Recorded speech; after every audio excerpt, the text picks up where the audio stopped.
তাই জন্য তাকে দরকার হচ্ছে একটা পার্টনার, একটা শয্যা, একটা ওই খেলা করা, যৌনতা নিয়ে একটা খেলা করা।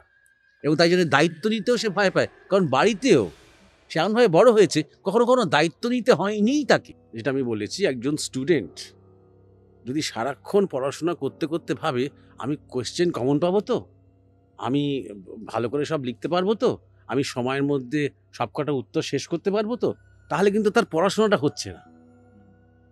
কারণ তার ওই ফিউচারে তার 60% মনটা ব্যস্ত হয়ে আছে।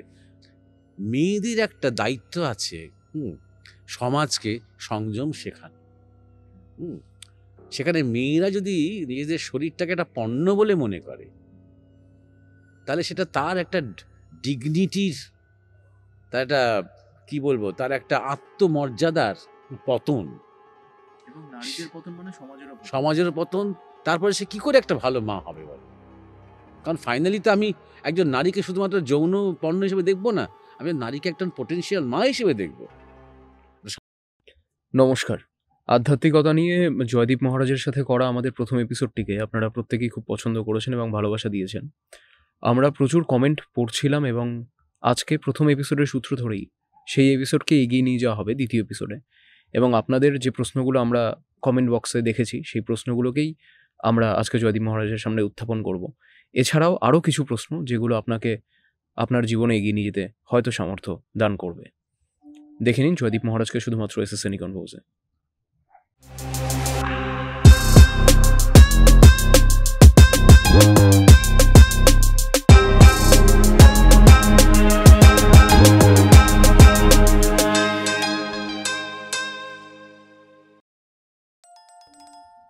নমস্কার মহারাজ, আপনি কেমন আছেন? প্রথমত ভালো আছি। প্রথমবার আগেরবার যখন আপনার সাথে এপিসোডটা করেছিলাম, সেই এপিসোডে আমরা আধ্যাত্মিকতার অর্থ থেকে শুরু করে কর্মফল, ভাগ্যফল, ইভেন টেলিপ্যাথির মতো বিষয় নিয়েও আমরা কথা বলেছিলাম এবং মানুষ প্রচণ্ড পছন্দ করেছে। শুধুমাত্র আমরা বাইরে থেকেও প্রচুর সাড়া পেয়েছি এবং যে প্রশ্নগুলো মানুষ বেশি করে জানতে চেয়েছে, সেই বিষয়গুলো নিয়ে আজকে মানুষের জন্য কথা বলতে চাই। কর্ম নিয়ে আমি দেখলাম যে মানুষের প্রচুর জানার রয়েছে, মানে একটা এপিসোডে সম্ভব নয় মানুষের এত প্রশ্ন রয়েছে কর্মফল নিয়ে। সেখান থেকে একটা প্রশ্ন আমি বারবার ঘুরে ফিরে এসছে যখন আপনি কর্মফলের উত্তরটা দিচ্ছিলেন যে আমরা যদি কোনো কাজ ভগবানের উপর সমর্পণ করে দিই, সেইটার প্রারব্ধ কি হতে পারে? প্রথম কথা হচ্ছে, প্রারব্ধ হবে না বলেই সমর্পণের প্রশ্নটা আসে। আচ্ছা, কর্মকে সমর্পণ নয়। ধরা যাক, আমি যদি আজকের উদাহরণটা নিই, তোমরা এখানে আজকে আশ্রমে এসেছো এই পডকাস্টের রেকর্ডিংটা করবে বলে, তুমি যদি ভাবো তুমি কর্মটাকেই সমর্পণ করবে, তাহলে তুমি কলকাতা থেকে এত দূর আসতেই না। তুমি মনে মনে ভগবানকে বলতে, ভগবান ওই কর্মটা যেন হয়ে যায়। হ্যাঁ, এদিকে ম্যাজিকের মতন একটা কিছু ক্যামেরা রেকর্ডিং সব কিছু হলো, তোমার কাছে ফুটেজ পৌঁছে গেল। সুতরাং না, কর্মটা তুমি সিরিয়াসলি করছো, সমস্ত মানে মন প্রাণ ঢেলে, হ্যাঁ, তোমার ক্রু নিয়ে, যন্ত্রপাতি নিয়ে, নিজে একটা প্রস্তুতি নিয়ে তুমি সবটাই যেটা করছো, এটা 100% মন প্রাণ দিয়ে করছো। এর রেজাল্টটা কি হবে? গতবারটা তো প্রথম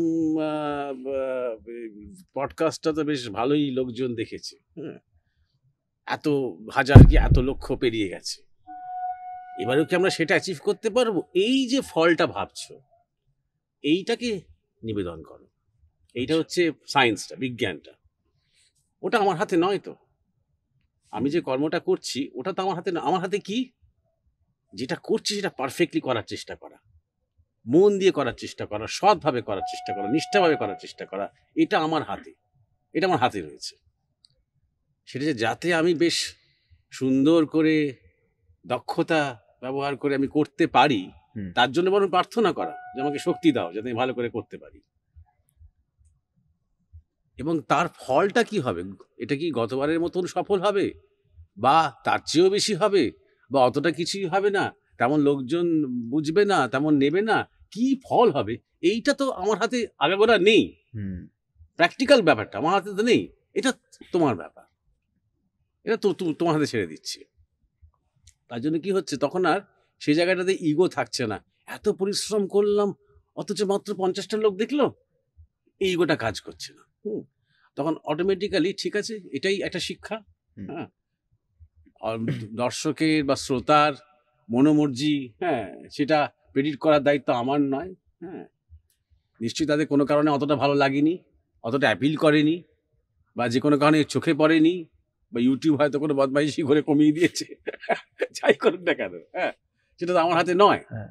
এইটাই যে কোনো ক্ষেত্রে, যেটা আমি বলেছি, একজন স্টুডেন্ট যদি সারাক্ষণ পড়াশোনা করতে করতে ভাবে আমি কোয়েশ্চেন কমন পাবো তো, আমি ভালো করে সব লিখতে পারবো তো, আমি সময়ের মধ্যে সবকটা উত্তর শেষ করতে পারবো তো, তাহলে কিন্তু তার পড়াশোনাটা হচ্ছে না। কারণ তার ওই ফিউচারে তার 60% মনটা ব্যস্ত হয়ে আছে, প্রেজেন্টে আর বর্তমানে আর নেই। আবার যে 40% মনের মধ্যে আবার 15% গতবার পরীক্ষাটাতে কিন্তু আমি এটাতে ভালো করতে পারিনি, গতবার কিন্তু মা খুব বকেছিল। এই জন্য হচ্ছে কি, আমাদের আসল যে কাজটা, সে কাজটা আমরা 100% কনসেন্ট্রেশন দিয়ে করতে পারছি না, এটাই হচ্ছে ব্যাপারটা একদম। 2 নম্বর কথা হচ্ছে, তুমি যে অর্পণ করবে কর্মফল, অর্থাৎ রেজাল্ট, পরিণতি, পরিণাম, কাকে করবে, তিনি কে? সুতরাং আমি তোমাকেও বলবো এবং দর্শক শ্রোতাদেরও বলবো, ব্যাপারটা খুব একটা সেকুলার না রাখতে, কারণ তারা বেশিক্ষণ টিকতে পারবে না, বেশিক্ষণ তুমি লেগে থাকতে পারবে না। আমরা তাকে জানতে চাই, আমরা তাকে দেখতে চাই, আমরা তাকে ভালোবাসতে চাই, আমরা তাকে শ্রদ্ধা করতে চাই, ভক্তি করতে চাই। ভগবান যে বলছো, কে তোমার ভগবান? আমার ভগবান কে? তার ভগবান কে? ভগবানকে তুমি কতটুকু জানো? ভগবানকে কতটুকু তুমি স্মরণ করো, কতটুকু মনন করো, কতটুকু প্রার্থনা করো, কতটুকু তার সাথে তোমার একটা ভক্তি ভালোবাসার সম্পর্ক আছে? হয়তো তুমি দেখোনি, কিন্তু তুমি তোমার মতন করে একটা ভেবে নিয়েছো যে আমার কাছে ব্রহ্মাণ্ডের রূপটি ইনি। তিনি কৃষ্ণ হতে পারেন, তিনি গণেশ হতে পারেন, তিনি শিব হতে পারেন, তিনি শ্রীরামকৃষ্ণ হতে পারেন, শ্রী চৈতন্যদেব হতে পারেন, যেই হন না কেন, তিনি তোমার গুরু হতে পারেন, কিন্তু ইনি। তবে তোমার এই অর্পণটা না একটা ব্যক্তিগত সম্পর্কের জায়গায় চলে আসবে। না হলে ব্যাপারটা একটা খুব, যদি একটা ভীষণ সাইন্টিফিক, সেকুলার, একটা ঈশ্বর টিশ্বর বাদ দিয়ে যদি আমরা একটা কর্মফল নিয়ে ভাবি যে হে ব্রহ্মাণ্ড, হে ইউনিভার্স, আমি তোমাকে অর্পণ করলাম, ওরকম একটা ভেগ, ওরকম একটা বায়বীয় কনসেপ্টের সাথে একটা সম্পর্ক গড়ে তোলা যায় না।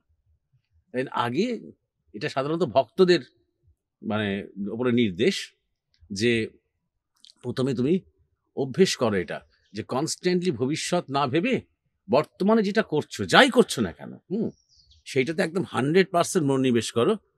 আর আমাদের গুরুদেব যেটা বলতেন, কালের কথা কালই জানেন, আগামীতে কি হবে, কালে কি হবে, দেখ কালই জানেন, তিনি জানেন, তার ব্যাপার।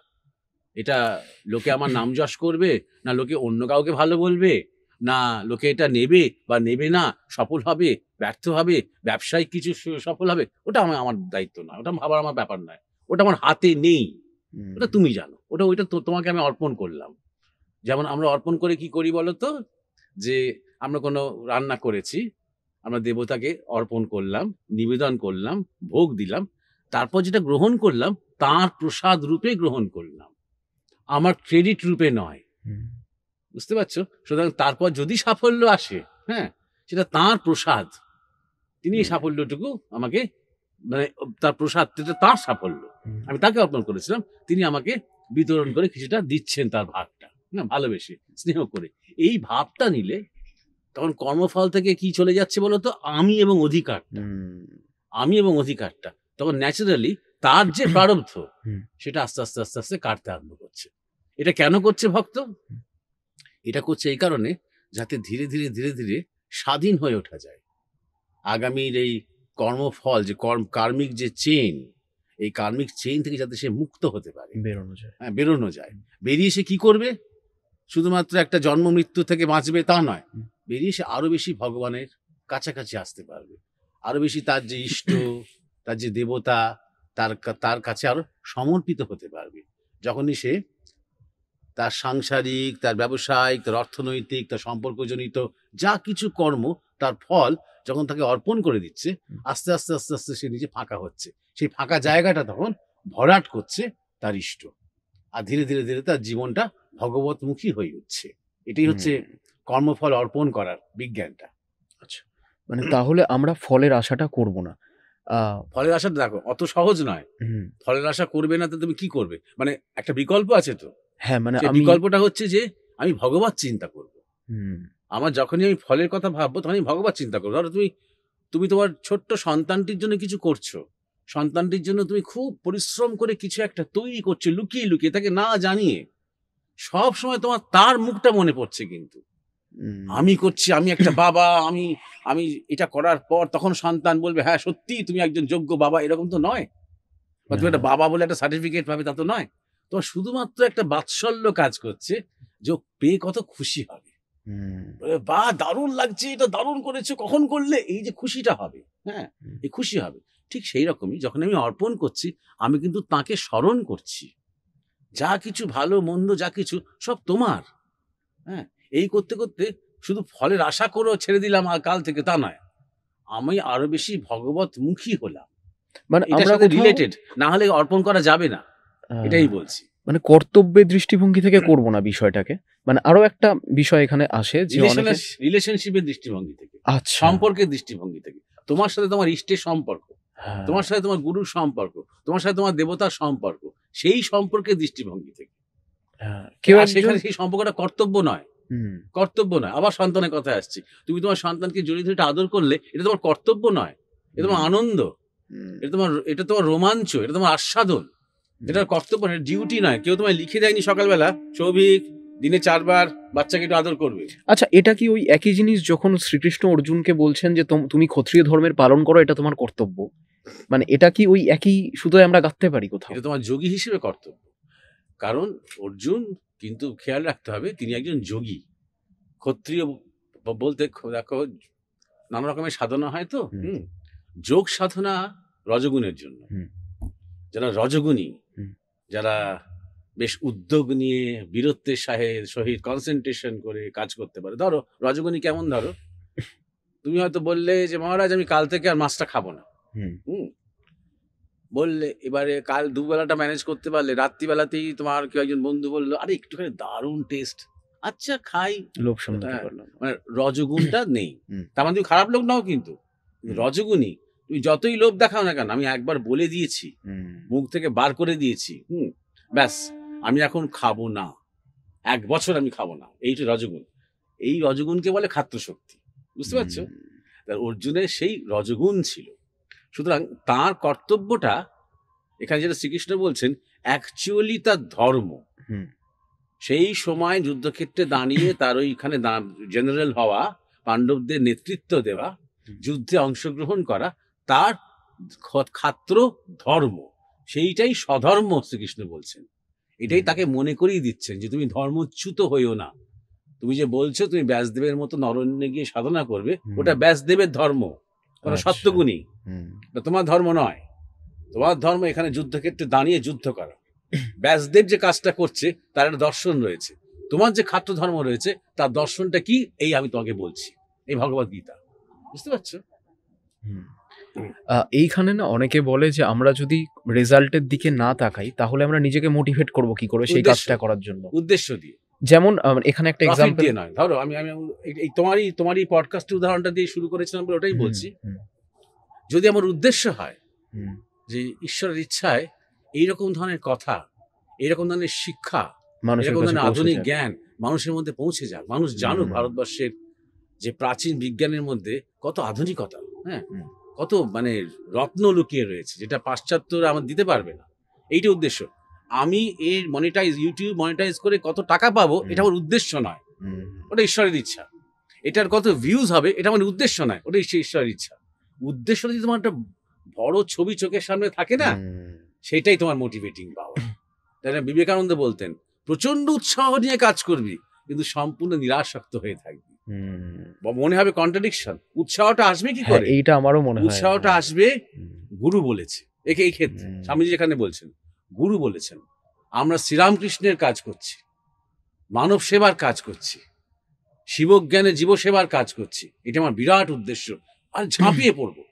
কিন্তু ঝাঁপিয়ে পড়ার পর আমি ধরো ঘরে, ঘরে গিয়ে লোককে বলছি ২ টো স্টুডেন্ট পাঠালে আমাকে আমি পড়াবো, ফ্রিতে পড়াবো। পাঠাচ্ছে না। সন্ন্যাসী থেকে ভয় পাচ্ছে। ঠিক আছে তার ইচ্ছা। হুম? একজনই হয়তো টিম করে এলো, তাকেই মন প্রাণ দিয়ে পড়াচ্ছি। হুম, ওইখান থেকে আসবে তোমার শক্তিটা। হুম, একটা মহৎ কোনো শক্তি। এই ক্ষেত্রে হচ্ছে কি রামকৃষ্ণ বা বিবেকানন্দ বা গুরু হচ্ছেন সেই মহৎ শক্তির একটা রূপ পরিগ্রহ করেছে, তার নির্দেশ, ব্যাস এটাই আমার উদ্দেশ্য। অনেকে বোধহয় মানে এই উদ্দেশ্য আর ফলের জায়গাটার একটা যে সূক্ষ্ম মানে একটা সরু সুতো রয়েছে সেটাকে আলাদা করতে পারেন না। যেমন অনেকে বলেন যে নেতাজির ক্ষেত্রে নেতাজি চাইতেন যে দেশ স্বাধীন হোক, মানুষ ভালো। এটা তার উদ্দেশ্য না ফলের বাসনা মানে তার এই জীবনের উদ্দেশ্য। হ্যাঁ, ফলের বাসন হলে ব্যক্তিগত হতো, হ্যাঁ, যে দেশ যখন স্বাধীন হবে তখন জওহরলাল প্রধানমন্ত্রী হব। প্রধানমন্ত্রী না হয় আমি প্রধানমন্ত্রী হব, প্রধানমন্ত্রী হব। এটা হচ্ছে ফলের বাসনা। হুম, কারণ আমি দেশের জন্য অনেক বেশি কিছু করেছি, কারণ আমি বিদেশ থেকে সৈন্য নিয়ে এসে আক্রমণ করেছি, তাই আমার ক্রেডেনশিয়ালস বেশি। এইটা হচ্ছে ব্যক্তিগত ফলের বাসনা। হ্যাঁ। আমার কিছু চাই না, কিন্তু মানুষের আমার ভালো হোক। মাকে আমি শৃঙ্খল মুক্ত করব, হুম, আমার দেশমাতৃকাকে, এটা আমার জীবনের উদ্দেশ্য, প্রাণ দিয়ে দেবো তার জন্য।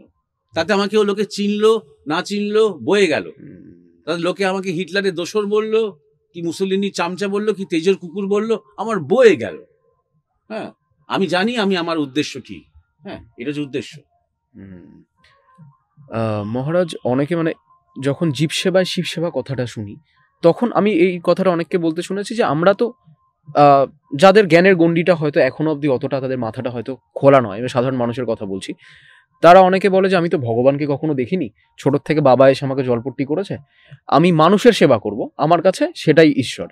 তো সেইখানে ভগবানের মানে তাদেরকে কিভাবে ভগবানের এই দুটো বিষয় কন্ট্রাডিক্ট করে তো কোথাও গিয়ে। আমি তো কেউ মানুষের সেবা ভগবানকে করতে চাইছে, কেউ আমি তো ভগবানকে কখনো দেখিনি, তাহলে আমি মানুষের সেবা করব, মানুষই ঈশ্বর, তাহলে দেখিনি বলছে, আবার তারপরে বলছে মানুষ ঈশ্বর। দেখছে তো তাহলে, তাই হ্যাঁ, না? হ্যাঁ। ১ নম্বর। ২ নম্বর কথা হচ্ছে ভগবানকে দেখোনি কারণ তুমি ভগবানকে খোঁজোনি, হুম, তাই না? আমি তো বলতেই পারি যে আমি তো কখনো মানে হিমালয়ের কোনো যোগীকে দেখিনি। হুম, তখন তুমি আমায় প্রশ্ন করবে কি? আপনি কখনো হিমালয়ে গেছেন মহারাজ? হুম, কখনো যোগী খুঁজেছেন? কখনো কোনো গুহায়, কোনো আশ্রমে, কোনো মঠে আপনি গেছেন? তাহলে ভগবানকে দেখিনি কথাটার মানে কি? বলো তোমার মধ্যে কোনো খোঁজ নেই। হুম, তোমার মধ্যে কি খোঁজ আছে?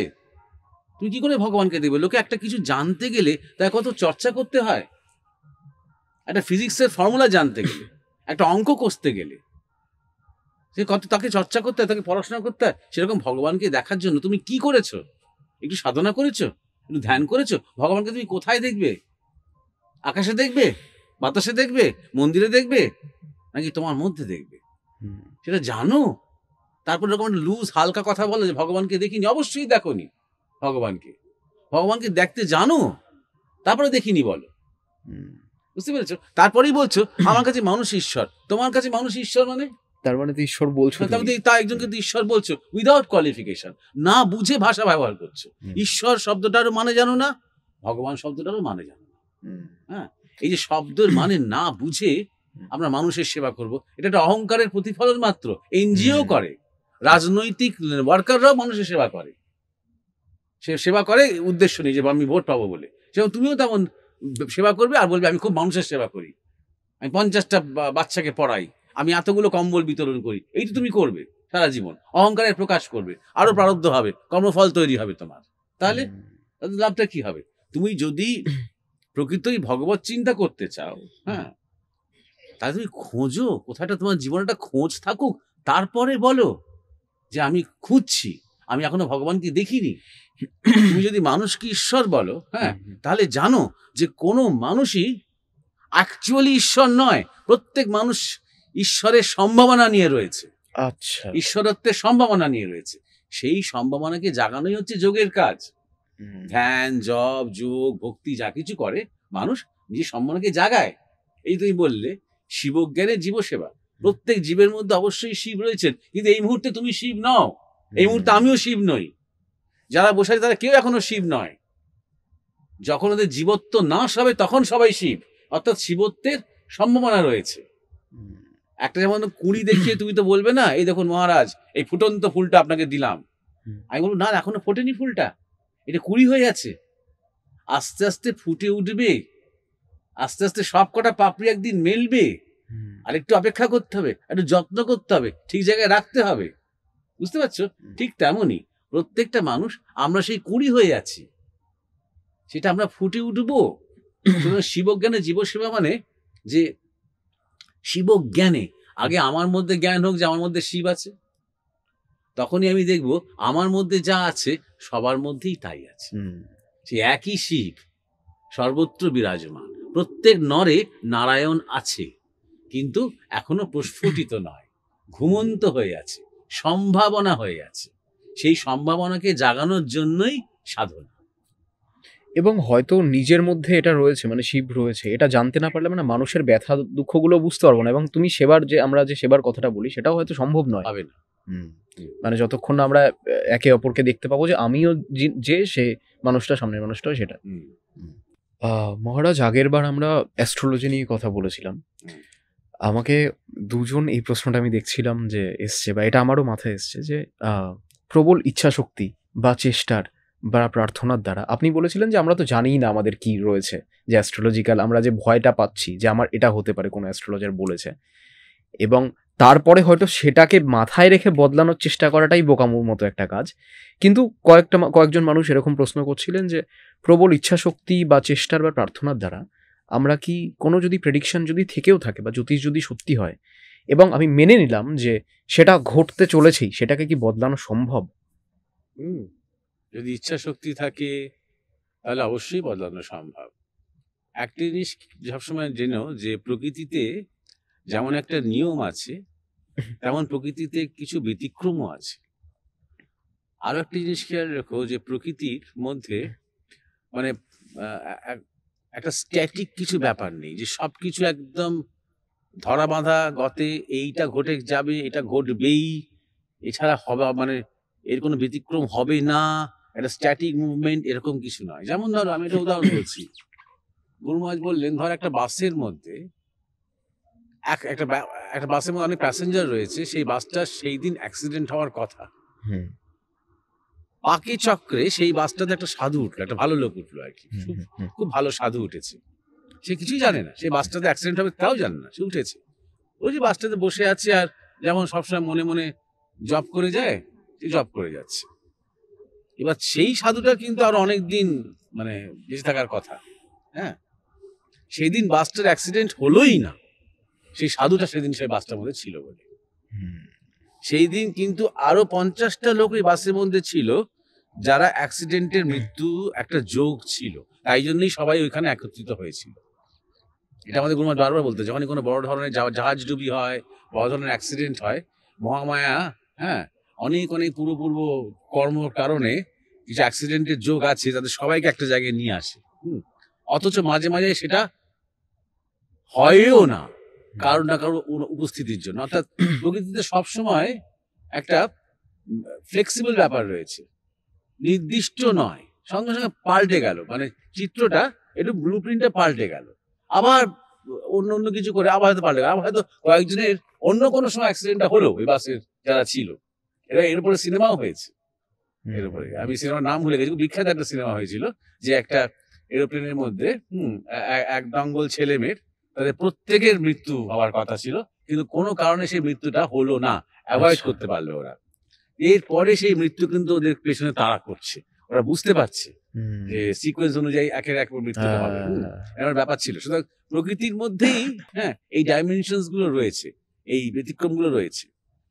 এছাড়া এরকম ধরনের বহু ঘটনা রয়েছে। দেখো, একটা কথা বলি, যে কোনো ভালো জ্যোতিষী কখনো তোমাকে বলবে না যে আজ থেকে ঠিক 2 বছর পরে অক্টোবর মাসে তোমার মৃত্যু হবে, বলবে না। ম্যাক্সিমাম বলবে ওই সময় একটা ফাঁড়া আছে, ওই সময় একটা মৃত্যু যোগ আছে, একটু সাবধানে থেকো, এইটা হয়তো বলবে। হয়তো বলবে ওই সময় জলে নেবো না, ওই সময় মোটর সাইকেলটা চালিও না, এরকম হয়তো বলবে। অর্থাৎ অর্থাৎ সবসময় একজন ভালো জ্যোতিষী জানে কোনো কিছু ধ্রুব নয়, সবকিছু একটা সম্ভাবনা। আচ্ছা, তাই জন্যই ইচ্ছা শক্তি যদি কেউ ব্যবহার করে, যদি আগে থেকে কেউ জানতে পারে, ইচ্ছা শক্তি যদি ব্যবহার করে, ইচ্ছে ব্যবহার করলে চেঞ্জ করা যাবে, অবশ্যই যাবে। আমি তো আমার এক জীবনের দেখা অভিজ্ঞতা বলছি। আমার এক বান্ধবী একজন বৃদ্ধ জ্যোতিষীর কাছে গিয়েছিলেন, তিনি সত্যিই ভালো জ্যোতিষী, কিন্তু পয়সা করিও নেন না, কিছু নেন না, তিনি জাস্ট শখে করতেন কাজ। তিনি আবার বেশি হাত টাত দেখতেন না, মাথার শেপ দেখতেন। আচ্ছা, তিনি বলেছিলেন মেয়েটিকে দেখে, তোমার তো বুদ্ধি আছে মা, তোমার তো ভালো বিদ্যার সম্ভাবনা আছে, কিন্তু পড়াশোনা তো খুব বেশি হবে না, তুমি হায়ার সেকেন্ডারি পর্যন্তই তোমার পড়াশোনা হবে, তারপর তো আর কিছু হবে না। সে মেয়েটা না জেদ চেপে যায়, অনেক বাধা এলো, বিবাহ হয়ে গেল, সবকিছু হয়ে গেল, 4-5 বছর পিছিয়ে গেল, গেল ইউনিভার্সিটিতে জয়েন করলো, গ্রাজুয়েশন কমপ্লিট করলো, মাস্টার্স কমপ্লিট করলো, তারপরে আবার কয়েক বছর গ্যাপ দিয়ে আবার মাস্টার্স কমপ্লিট করলো, করে এসে সেই বৃদ্ধ জ্যোতিষীর কাছে গিয়ে সার্টিফিকেটটা ফেলে দিয়ে বলল, আপনি কিন্তু আমায় বলেছিলেন যে হ্যাঁ, আমার পড়াশোনা হায়ার স্টাডিজ আর হবে না। তিনি খুব ভালো লোক ছিলেন বলে বললেন, সম্ভাবনা ছিল। হ্যাঁ, হ্যাঁ, হয়তো আমি বলেছিলাম বলেই তোমার মধ্যে এই জেদটা হ্যাঁ, তৈরি হলো। হ্যাঁ, আমি তো মনে করি আমার ভুলটা তোমার জীবনে আশীর্বাদ। হ্যাঁ, তাই জন্য তোমার এই জেদটা দেখিয়ে দেবো তো আমি না এনাকে। আমি কি করতে পারি? যদি না বলতাম তাহলে সত্যি হয়তো হতো না। হুম, হ্যাঁ, সুতরাং প্রকৃতিতে সবসময় নিয়মও আছে, অনিয়মও আছে, এবং ইচ্ছা শক্তির একটা দাম রয়েছে, কারণ জানবে এই জগৎ সংসার ইচ্ছাতেই চলে। হুম, সুতরাং এবার তোমার ইচ্ছাকে যদি তুমি দৃঢ় করতে পারো, হুম। তাহলে অবশ্যই তুমি অনেক কিছু পাল্টে দিতে পারো। তাই জন্য অনেক যোগীরা, অনেক মহাত্মারা অনেকের মৃত্যু আটকে দিতে পারেন, কারণ তাদের ইচ্ছা শক্তিটা প্রবল। তারা সাধনা করা শরীর তো। সাপের বিষে মারা গেছে একটা ছোট ছেলে, লোকনাথ ব্রহ্মচারী তার মায়ের কান্না দেখে তাকে ফিরিয়ে আনলেন। প্রবল ইচ্ছা শক্তি দিয়ে। সে বেশি দিন কিন্তু বাঁচলো না, তার মৃত্যু ছিল। হুম, তো মাকে বললেনও পরে যে ওকে বেশি দিন কিন্তু বাঁচানো গেল না। এই জন্য, কারণ আমি মহামায়ের একটা নির্দিষ্ট নিয়ম আছে, ওর আবার জন্মান্তর হবে, হুম, নতুন মা বাবার কাছে সে আসবে, হুম, সেই প্রসেসটাকে আমি দেরি করে দিতে পারি না তোমার ব্যক্তিগত সুখের জন্য। সবটা একটা আসলে জন্ম মৃত্যু আবার জন্ম, সবটা একে অপরের সাথে রিলেটেড।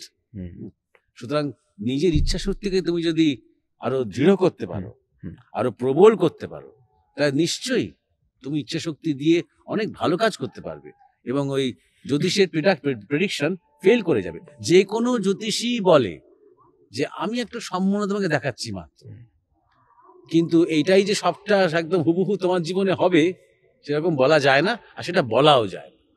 আর একটা শেষ কথা বলছি, একবার আমি আরেকজন বৃদ্ধ জ্যোতিষীকে, তিনি আমার ঠিকুচি কুষ্টি করছিলেন, তখন আমি অনেক কম বয়স, মানে তখন আমি আমার গুরুদেবের কাছে আসিনি। আমি জিজ্ঞাসা করেছিলাম যে আচ্ছা এই কুষ্টি থেকে বলা যাবে যে আমার নির্বিকল্প সমাধি কবে হবে, আমার সমাধি, আমার জ্ঞান, এগুলো কবে হবে? সুন্দর কথা বলেছিলেন। যখনই তুমি দেখো একটা জ্যোতিষী না, ম্যাক্সিমাম বিবাহ, হুম, অর্থ, শিক্ষাগত যোগ্যতা, সাফল্য, জন্ম মৃত্যু এইগুলো হুম। বলতে পারে। যেই তুমি একটা প্যারালাল অন্যদিকে চলে গেলে, হ্যাঁ, একজন গুরুর কাছে চলে গেলে, তোমার জীবনটা আরেক বৃত্তের মধ্যে পড়ে গেল, যেখানে আর এই ইহলৌকিক, পরলৌকিক, ইহলৌকিক জগতের বিজ্ঞান আর কাজ করবে না। কথা একদম 100% সত্য। আমি মহারাজ এখানে আরেকটা জিনিস জানতে চাইবো, যারা গৃহস্থ মানুষ রয়েছেন, এই ইচ্ছা শক্তির অর্থ কি? মানে এর মধ্যে কি প্রার্থনাও পড়ছে, না শুধু চাহিদা এবং না, কর্ম না, at the চাহিদা same time? নয়, চাহিদা নয়, ইচ্ছা শক্তি, মানে প্রবল ইচ্ছা শক্তি, এবং প্রার্থনা দৃঢ়তা। কি রয়েছে তার মধ্যে? অবশ্যই প্রার্থনা, যদি সে দেখো প্রার্থনা কখন করবে মানুষ, যখন কাউকে একটা বিশ্বাস করবে। হুম, সে খ্রিস্টান হলে যিশুকে বিশ্বাস করবে, সে মুসলমান হলে আল্লাহকে বিশ্বাস করবে, নবীজিকে বিশ্বাস করবে, সে শাক্ত হলে মা কালীকে বিশ্বাস করবে, সে কোনো সদ্গুরু সন্তান হলে তার গুরুকে বিশ্বাস করবে, ভগবানকে ভক্ত বিশ্বাস করবে। তাহলে প্রার্থনাটা করবে কার কাছে? যদি তার একটা বিশ্বাস না থাকে, হুম, যদি তার একটা, আবার একটু আগে একই কথা বলছি, একটা সম্পর্ক না থাকে কারোর হুম। কাছে, তাহলে অবশ্যই সে প্রার্থনা করবে। ইচ্ছাও তো একটা কর্ম। সুতরাং মন প্রাণ দিয়ে ইচ্ছাটা করছি, হুম। এবার সেই ইচ্ছাটা শেষ পর্যন্ত ফলপ্রসূ হবে কিনা সেটা তার ব্যাপার। আচ্ছা। বুঝতে পারছো? আর একটা কথা হচ্ছে, এখানে প্রসঙ্গ করে বলা যায় যে আমরা যারা সাধারণ মানুষ, আমরা বলি ইচ্ছা বা বাসনা, হুম, কিন্তু যোগী বা মহাপুরুষদের ক্ষেত্রে তাদের ভেতর থেকে যেটা ওঠে সেটাকে বলা হয় সংকল্প। সেটা পার্থক্যটা কি? তুমি ম্যাক্সিমাম তোমার ব্যক্তিগত একটা ইচ্ছা নিয়ে হুম, খুব জোর জবরদস্তি করতে পারো। হুম। যে আমি চাই আমি একদিন থাইল্যান্ড যাব, হুম, ব্যক্তিগত হুম, আমার হুম, ইচ্ছা। হুম, হুম, মহাপুরুষরা কিরকম জানো তো, বা যোগীরা কিরকম জানো তো? ধরো এই আজিমগঞ্জে এলো, থাকলো 2 দিন, থেকে বলল যে এখানে একটা ভালো স্কুল দরকার। হুম, অনেক গরিব ছেলে মেয়ে রয়েছে, কিন্তু একটা ভালো স্কুল নেই। একটা ভালো স্কুল হলে ভালো হয়। চোখ বন্ধ করে হয়তো মাকে প্রার্থনা করলেন। দেখা যাবে 1-1.5 বছরের মধ্যেই ওখানে একটা নতুন স্কুলের প্রকল্প শুরু হতে আরম্ভ করলো। এর সংকল্প, যেখানে নিজের কোনো স্বার্থ নেই। এইটা কি মহারাজ আগে ফুলফিল হবে, যে থাইল্যান্ড যেতে চাইছে তার থেকে আগে, মানে এটা অবশ্যই, ফুলফিল হবে? আচ্ছা। অবশ্যই। কারণ এর শক্তিটা বেশি যে। হুম। এখানে সমষ্টিগত শক্তি বা একটা সমষ্টিগত না, গ্রেটার না, গুড, যেটা না, সেটা পরের কথা, গ্রেটার গুডটা পরের কথা। তার নিজের ব্যক্তিগত, তাই জন্য মহাপুরুষ বলছি, তার নিজের ব্যক্তিগত সাধনার যে শক্তি সেটা অনেক বেশি। তো হ্যাঁ, একজন সাধারণ মানুষের থেকে, হ্যাঁ, সাধারণ মানুষের থেকে অনেক বেশি। আধ্যাত্মিক শক্তিটা অনেক বেশি। অবশ্যই আধ্যাত্মিক শক্তি অনেক বেশি। ধরো একটা মা কন্টিনিউয়াসলি কাঁদছে, বা তার এখনো বাচ্চা হয়নি বলে একজন সাধুর কাছে বা যোগীর কাছে রোজ আসছে আর কাঁদছে। প্রথম যোগী বলছেন ডাক্তার কাছে যাও, আমায় কেন বিরক্ত করছো, ডাক্তার কাছে যাও। শেষ পর্যন্ত বললেন, তা একবার তাকালেন, তবে যাও ঠিক আছে, হয়ে যাবে। দেখা গেল যে 2-3 মাসের মধ্যে সে প্রেগনেন্ট হয়ে গেল। প্রবল ইচ্ছা শক্তি, সাংঘাতিক। সাধারণ মানুষের সাথে কি ডাক্তারের সাথে তুমি কোনো তুলনাই করতে পারবে না এটা। সেটা একবার জাস্ট মুখে বললেন, ওই বলাটাই তার প্রার্থনা।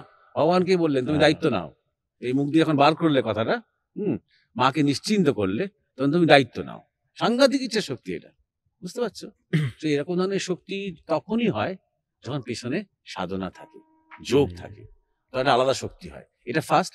তারপরে যখন তুমি এমন একটা প্রার্থনা করছো যেটা সবার জন্য, সেখানে তোমার কোনো মানে নিজস্ব কোনো স্টেক নেই, তোমার কোনো অধিকার নেই, তোমার কোনো পাওয়ার নেই, তোমার কোনো স্বার্থ নেই, তোমার ওখানে কিছু মুনাফা নেই। মানে নেতাজির দেশ স্বাধীন করতে মতো চাওয়ার অনেক সেরকম। বিবেকানন্দ যখন দেশের উন্নতির জন্য প্রার্থনা করছেন মায়ের কাছে, হ্যাঁ, সেরকম ধরনের মহাপুরুষ যখন প্রার্থনা করেন না, বহুজন হিতায় বহুজন সুখায়, তখন এই যে জগৎ সংসার, যাকে আমরা মহামায়া বলি, তিনি অ্যাকসেপ্ট করেন, সঙ্গে সঙ্গে অ্যাকসেপ্ট করেন। কারণ এই সমস্ত ত্যাগীরা হচ্ছে তার সবচেয়ে প্রিয় সন্তান। তাদের মধ্যে থেকে যখন কোনো প্রার্থনা হচ্ছে, যে কখনো নিজের জন্য চায় না, সে যখন আরেকজনের জন্য চাইছে, তখন সেটা হয়ে যায়। তুমি একজন পিতা মাতার ক্ষেত্রেও দেখবে, তারা তো একাধিক সন্তান, যে সন্তানটি নিজের জন্য কিছুই চায় না, মা সবসময় চায় ওকে একটু স্পেশাল করে কিছু করে দিই, কিন্তু চাইছে না, সবাইকে দিচ্ছে। সে যখন চাইছে, অন্য কারোর জন্য চাইছে, যে মা তুমি একটু রান্না করবে আজকে এই জিনিসটা, রাস্তায় একটা ছেলের সাথে আলাপ হয়েছে, সে খেতে পায় না ভালো করে, আমি তাকে খাওয়াবো। মা একদম মানে 100% অন্যদের সমস্ত আবদার ফেলে দিয়ে ওই ছেলেটার আবদারটা তিনি পূরণ করার জন্য ব্যস্ত হয়ে পড়লেন। এই যে শ্রীকৃষ্ণ বালক অবস্থায় ননি চুরি করতেন না, ছোটবেলায় অনেক গল্প আছে, ননি চুরি করতেন। তা মা তখন শ্রীকৃষ্ণকে শাসন করতেন, গোপালকে, আর বলতেন আমি তো তোর জন্যই করি, তুই কেন চুরি করছিস? এই জন্যই তো করি, তুই শুধু আমার জন্য কেন করো? এখানে আমার কত ছোট ছোট বন্ধুরা রয়েছে, তাদের জন্য কেন করো না? তাই জন্য আমি ওদের জন্য চুরি করি। বুঝছো?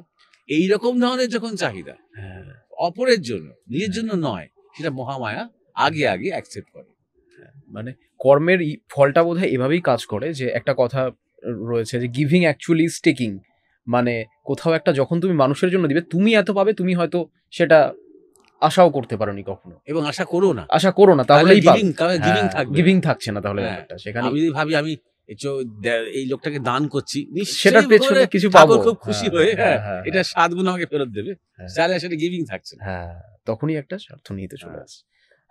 মহারাজ, এই অ্যাস্ট্রোলজির ব্যাপারটা, যেটা আমরা একটু আগে কথা বলছিলাম, যে প্রেডিকশনকে বদলানো যায় কিনা, কিছু মানুষের এটাও জানার রয়েছে যে আমাদের উপর কোনো বাজে তান্ত্রিক ক্রিয়াকলাপ হয়েছে। বাজে শব্দটা আমি জানি না কতটা সঠিক বলাটা, কোনো রকম তান্ত্রিক ক্রিয়াকলাপ হয়েছে, সেই ক্ষেত্রেও কি আমরা সেটাকে এই ইচ্ছা শক্তি বা যেটা আমরা বলছি সেটার দ্বারা ইয়ে করা সম্ভব? খুব একটা সহজ নয়, সহজ হবে না।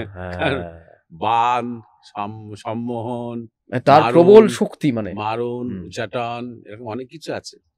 একমাত্র যারা সদ্গুরু দীক্ষিত এবং যারা নিয়মিত জপ ধ্যান করে, যারা শ্বাসে প্রশ্বাসে সবসময় তাদের বীজ মন্ত্র স্মরণে রাখে, তাদের তো কিছু হবেই না। উল্টে যে তান্ত্রিক এবং তার যে প্রতিপক্ষ যে তান্ত্রিক কাছে গিয়েছিল, বুমেরাং হয়ে তাদের উপরই প্রচন্ড ক্ষতি হয়ে যাবে, একমাত্র সেই ক্ষেত্রে। নাহলে আমরা যদি সাধারণ মানুষ হই, সব কথায় ভীত, বাসনা এবং কামনায় জর্জরিত, আমাদের উপরে যদি কেউ কিছু একটা মারণ উচ্চাটন প্রয়োগ করে, আমরা সামলাতে পারবো না। আমরা বুঝতে পারলেও কিছু করতে পারবো না। উপায় হচ্ছে আমাকে তখন আরেকটা তান্ত্রিকায় যেতে হবে, ওটা কাউন্টার করার জন্য। বুঝতে পারছো? মানে আমার নিজের তো শক্তি নেই বেশি, আমাকে ওই জন্য আরেকজনের শক্তি ব্যবহার করতে হচ্ছে।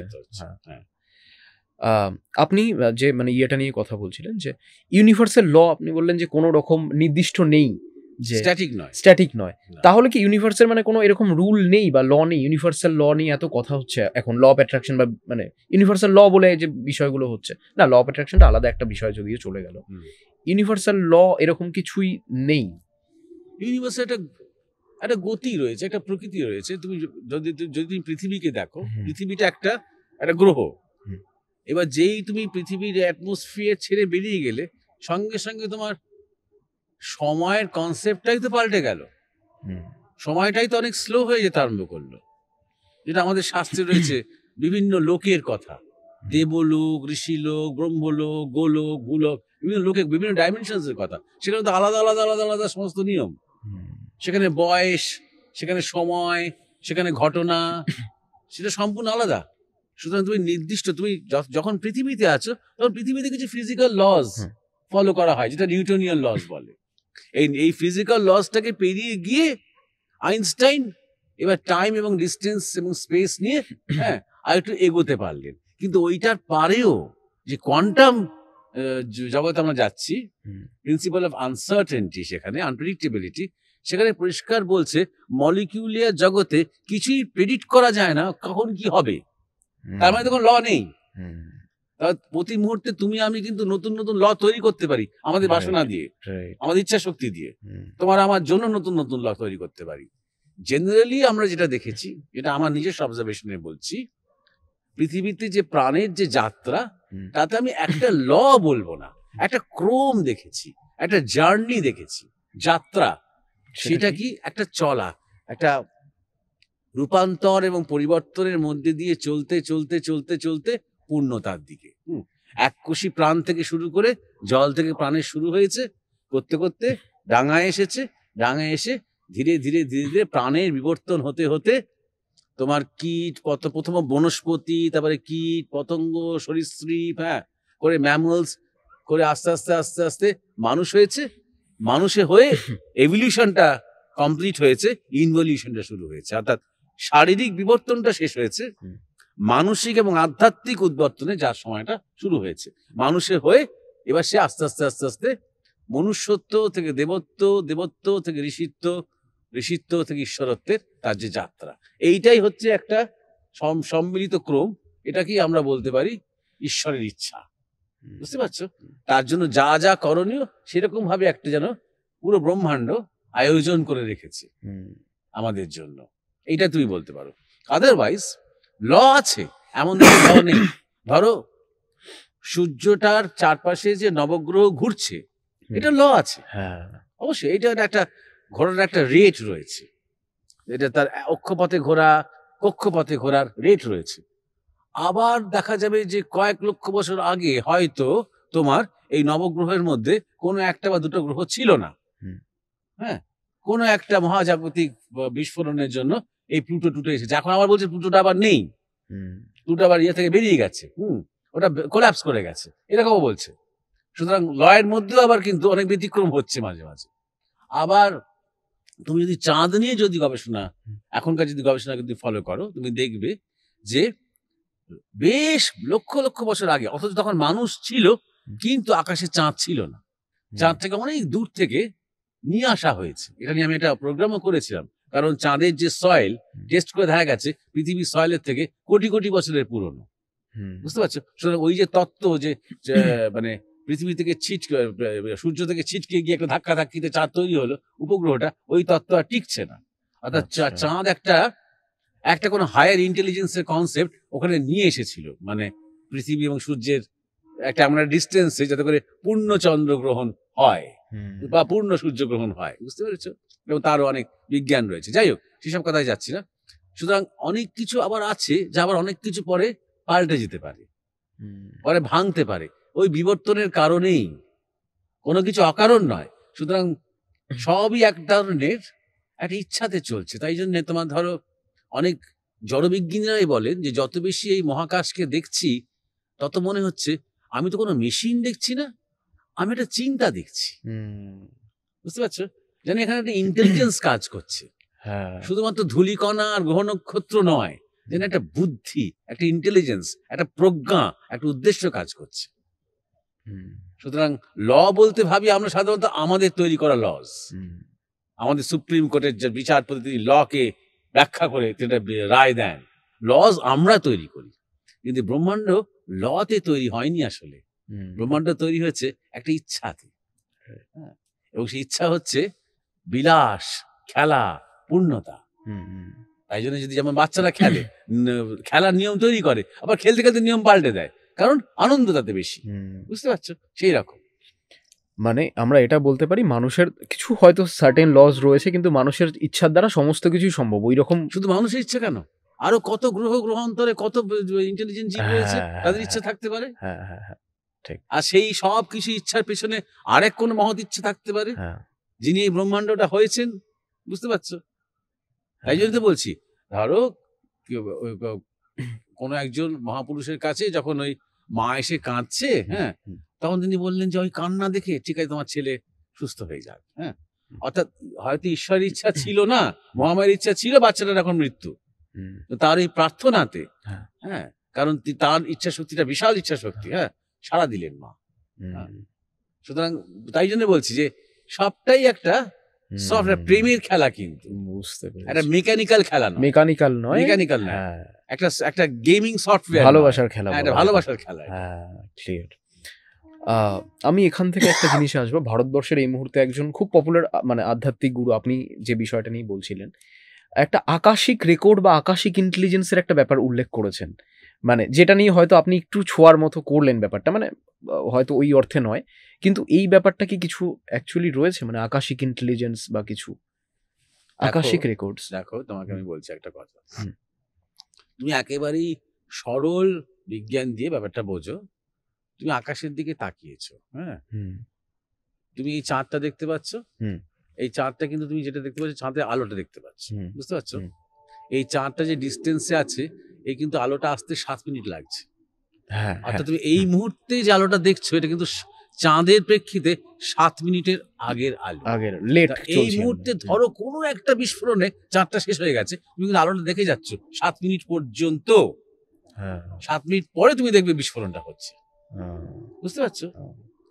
তাহলে তোমার ক্ষেত্রে যেটা পাস্ট বা প্রেজেন্ট, সেটা কেমন একাকার হয়ে যাচ্ছে না? তুমি যদি 7 মিনিটের কথা ভাবো, এটাই তুমি আরো দূরের কোনো গ্রহ দেখছো, দূরের কোনো তারা দেখছো, 1000 লাইট ইয়ার্স এগো তুমি সেই তারাটার অবস্থান তুমি বিজ্ঞান খুলে জানতে পারলে, গুগল সার্চ করে দেখলে 1000 লাইট ইয়ার্স যাবে। সেই তারাটার আলো তুমি যখন দেখছো, তাহলে 1000 আলোক বৎসর পরে তুমি আলোটা তোমার কাছে এসে পৌঁছচ্ছে। ইতিমধ্যে তারাটা কোথায় গেছে, ইতিমধ্যে তারাটা আছে কিনা বা নেই কিনা তুমি কিন্তু জানো না। এইবার হাবল টেলিস্কোপ দিয়ে তুমি যখন দেখছো, তখন হাবল টেলিস্কোপ তোমাকে নিয়ে নিয়ে চলে যাচ্ছে একদম আজ থেকে কোটি কোটি কোটি কোটি বছর আগে ব্রহ্মাণ্ডের কি অবস্থা ছিল না, এখনো কিন্তু আছে। এটা বোঝো, এমন নয় যে সেটা নেই। অর্থাৎ যেটাকে আমরা কোটি কোটি বছর পুরনো বলছি, সেটা কিন্তু এখন প্রেজেন্ট। তাই জন্যই হাবল টেলিস্কোপের লেন্সে সেটা ধরা পড়ছে। একসময় তো বিজ্ঞানীরা বলছিল আমরা বিগ ব্যাংটা দেখতে পাবো, এখনো দেখতে পাইনি, এখনো সেটা দিয়ে পৌঁছতে পারিনি, অধরা থেকে যাচ্ছে পরে। এখন বিজ্ঞানীরা বলছে আদৌ বিগ ব্যাং তত্ত্বটা ঠিক কিনে আবার প্রশ্ন উঠতে আরম্ভ করেছে। তাই জন্য এই এত কথা এই জন্য বলছি আমি, আদৌ কি পাস্ট, প্রেজেন্ট, ফিউচার বলে আদৌ কিছু আছে নাকি এগুলো আমাদের তৈরি করা একটা কনস্ট্রাকশন? সবই তো অ্যাকচুয়ালি প্রেজেন্ট হয়েই আছে। বিগ ব্যাংই বলো, কোটি কোটি আলোকবর্ষ দূরে কোনো একটা নিহারিকা মণ্ডলী বলো, কি আকাশগঙ্গাই বলো, সবই তো প্রেজেন্ট। আমরা যেতে গিয়ে, পৌঁছতে গিয়ে এই ডিস্টেন্সের জন্য আমাদের কোটি কোটি বছর পুরনো বলে মনে হচ্ছে।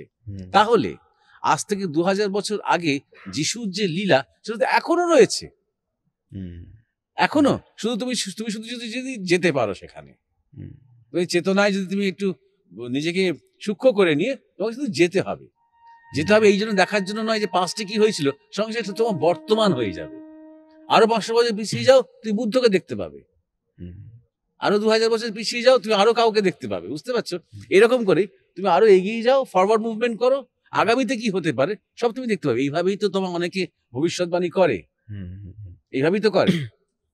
আমাদের গুরু মহারাজই বলো, কিংবা তুমি দেখবে ওইসব ভবিষ্য মালিকা টালিকা থেকে যেগুলো আসছে সেগুলো বলো, সব জায়গায় অনেক ভবিষ্যৎবাণী করছে। যুদ্ধ, ধ্বংস, প্রকৃতির বিনাশ, ইত্যাদি, ক্লাইমেট ক্রাইসিস, অনেক কিছু তারা বলছে। হুম, কেন তারা অনেক কিছু দেখতে পেয়েছে। নস্ট্রাডামুস, হ্যাঁ, হুম, এটা কি এমন নয় ভবিষ্যৎ দেখেছে, তাদের বর্তমানে টাইম লাইনে চলে এসেছে ব্যাপারটা, তাদের বর্তমানে জায়গাতে এসেছে। কারণ আসলে কিন্তু ভবিষ্যৎ বা অতীত বলে কিছু নেই। এই মহাকাশ মহাবিশ্বে সবই নিত্য বর্তমান। তুমি যাকে ভবিষ্যৎ বলছো, তুমি যখন অতীত বলছো। ইংরেজিতে বললে ব্যাপারটা বেশি সুন্দর শুনতে লাগে, শুনতে লাগে, হ্যাঁ, আকাশিক রেকর্ডস বলে মনে বা হ্যাঁ, হ্যাঁ, এটা গাল ভরা একটা শব্দ বললো। হুম, কিন্তু এটা খুব মানে প্রাচীন কাল থেকেই এই হ্যাঁ, বিজ্ঞানটাকে মানুষ জানে, এই বিজ্ঞানটাকে মানুষ পর্যালোচনা করেছে। মনে রাখবে যে আমরা পৃথিবীর স্থান কাল পাত্র, এই তিনটে শব্দ খুব ইম্পর্টেন্ট। পৃথিবী, স্থান কাল পাত্র, পৃথিবীর অ্যাটমসফিয়ার, পৃথিবীর গ্র্যাভিটি অনুযায়ী আমরা একটা টাইমের হিসেবের মধ্যে রয়েছি। হুম, যখন এখান থেকে আমরা এই পৃথিবী থেকে বেরিয়ে যাব, হুম। তখনই টাইমের হিসেবটা পাল্টে গেল। একটা উদাহরণ আমি খুবই দিই। দেখো কি সুন্দর ঋষিদের ভাবনা, দেখো এমন ভাবনা একটা বাচ্চা ছেলে বুঝতে পারবে। কৈলাসে শিব বসে আছেন, পাশে চিত্রগুপ্ত রয়েছেন, হঠাৎ ডাং করে একটা আওয়াজ হলো, কৈলাসটা একটু নেচে উঠলো। হুম। কৃষ্ণ বললো, কি হলো রে? চিত্রগুপ্ত বললেন, এটা খাতাটা দেখে, এই রাবণের জন্ম হলো। আচ্ছা আচ্ছা আচ্ছা আচ্ছা, ঠিক আছে। আবার কয়েক মিনিট পরে আবার ড্যাং করে একটা আওয়াজ হলো, এই কি হলো রে? এই রাবণের মৃত্যু হলো। আচ্ছা, আচ্ছা, আচ্ছা, কি আচ্ছা। সুন্দরভাবে টাইম যে কত হুম, রিলেটিভ। হুম, চেতনায় যখন তুমি একটা উন্নত অবস্থায় রয়েছো, সেটা একটা অন্য গ্রহ হতে পারে, সেটা অন্য ডাইমেনশন হতে পারে, একটা স্থিতি হতে পারে। তার কাছে এই হাজার হাজার বছর কেটে যাচ্ছে কয়েক মিনিটের ব্যাপার মাত্র। বুঝতে পারছো? এইটা ঋষিরা কত আগে থেকে হুম, এটাকে বোঝানোর জন্য কত সরল একটা গল্পের মধ্যে দিয়ে হ্যাঁ, জিনিসটা বলছেন। সবটাই রয়েছে। সুতরাং আকাশিক রেকর্ডস বলতে গাল ভরা কিছু ব্যাপার নয়, সবই আছে এই জগতে, সবই আছে। যা কিছু ঘটেছে, সত্যি সত্যি যা কিছু ঘটেছে সবই আছে। যার জন্য আমি ব্যক্তিগতভাবে আমাদের ইতিহাস বইতে যে ইতিহাস পড়েছি না, হুম। তার চেয়ে বেশি আমাদের গুরুদেবের কাছ থেকে যে ইতিহাস শুনেছি, হুম, সেটাতে বেশি বিশ্বাস করি। কারণ তিনি তার উপলব্ধি থেকে বলছেন, হুম। তিনি তার প্রত্যক্ষ দর্শন থেকে কথাটা বলছেন। বই যখনই কেউ লিখছে, সেটা প্রথমত সীমিত জ্ঞান থেকে লিখছে, দু নম্বর কথা আন্দাজ থেকে লিখছে, ৩ নম্বর কথা তার একটা রাজনৈতিক বায়াস থেকে লিখছে। হুম, আমি একটা যে এই কাপটা দেখলাম, কাপটা দিয়ে তুমি ভাবলে যে এটা একটা হিন্দুত্ববাদী মোড়কের ইতিহাসটা লিখতে হবে, হুম, আর আমি ভাবলাম না, এটা বামপন্থী মোড়কে এটাকে লিখতে হবে। বুঝতে পারছো? সুতরাং সবসময় বায়াসটা কাজ করছে। তাহলে কেউই আমরা কিন্তু প্রকৃত সত্য না পারছি জানতে, না পারছি জানাতে। মহারাজ নিউট্রাল কি তাহলে কেউ নয়? তাহলে তো আমরা কোনোদিনই কিছু জানো জানতে কি নিউট্রাল নয়? একমাত্র সত্য নিউট্রাল।